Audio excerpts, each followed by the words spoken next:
Hey guys, my name's Max. I'm from Auckland, New Zealand, and I am a tradie. We call tradespeople in New Zealand tradies, and originally I'm a plumber, and I've been in the construction industry for 22 years. 6 years ago I started a plumbing company, and 3 years ago I started Greenlight Escrow. And so how do you define the wave you are on as a surfer? So I'd say that I've still got a lot to learn, but I've caught a couple small waves now, and I can see what success looks like. But yeah, got a long way to go. 3 years since I went from the idea to what we have now is like an MVP product on the market. Why did you take on the wave you are on, and what's the solution, your key strategies and competency as a surfer to win the wave? So I took on this challenge because I didn't get paid for a job. Once I started my plumbing company, a couple of years into business, did a job, and there was an outstanding invoice of $50,000, and I didn't get paid, and I couldn't recover it. And it was really stressful. It was a really stressful time for me, not only me, but my family as well. And that stress, it's hard not to take it home. And it lasted for months and months. And anyway, I got over it and got out of that hole.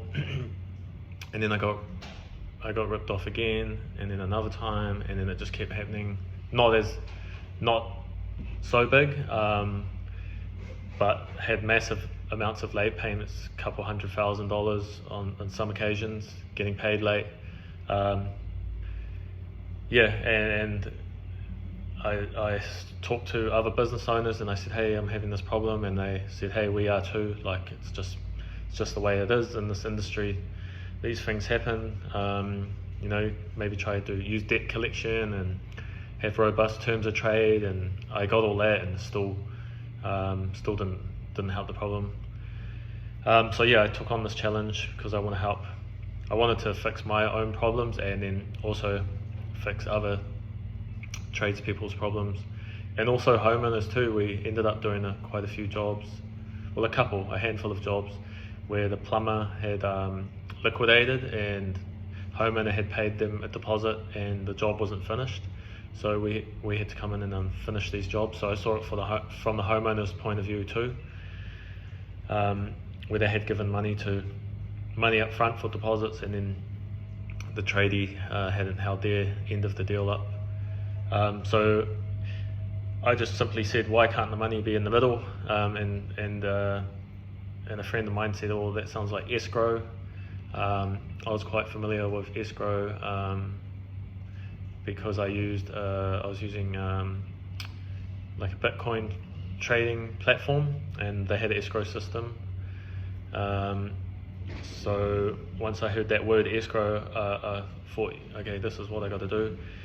And then we opened up, basically got a trust account at a bank in New Zealand, and then built a simple software solution around it, so that tradies could send quotes and homeowners could put the money in the middle, and then once the tradesperson completed the job, then the homeowner would release the money.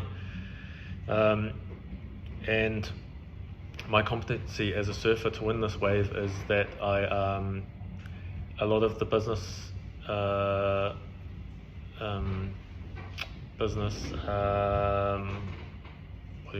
skills I feel are transferable.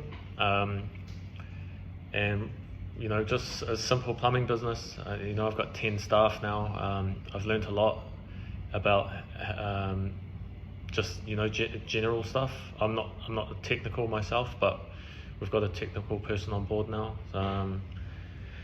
So yeah, I think I can win the race because I've got a massive why. I've felt the pain.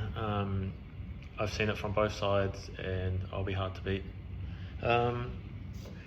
Focusing on now, so we've got 10 paying customers, tradespeople just like me, and we're basically tailoring the MVP sort of clunky solution we had built We're tailoring it around what they are requesting and what their needs are, and yeah, it's going really well. So we're just focusing on these 10 customers that we have, and it's starting to grow organic. I could see us having 100 customers before the end of the year. Our biggest concern is whether this solution will fit the US market. So I've gone back to basically square one, and I've made an Instagram called Amplify Trades, and I'm reaching out to businesses in the US, trades businesses that I find on Instagram, and there's hundreds of thousands of them, and I'm just talking to them like I'm a plumber, talking to another plumber or a builder, and just mum testing and seeing if they have the same problems as we do here, which it looks like they do, but I'm not making any assumptions. So I'm going to spend the rest of the year, so I want to get 100 customers at Greenlight Escrow, and then talk to in depth 100 US customers, and then see where this data takes us. And key takeaways from lecture 1. So AI is a buzzword, I suppose. I don't know in depth exactly how it works, but I know enough, and I use ChatGPT daily to fix up emails, and I've used some other AI, but just going off the lecture 1 there, I think that would be silly to ignore AI, and that we're perfectly timed with the breakthrough of AI, and we could probably disrupt current front runners in the same sector. So be silly not to ignore it, but at the same time I'm not going to be chucking that word around to hype things up. And so that's basically where I'm at, and looking forward to completing the course. Cheers.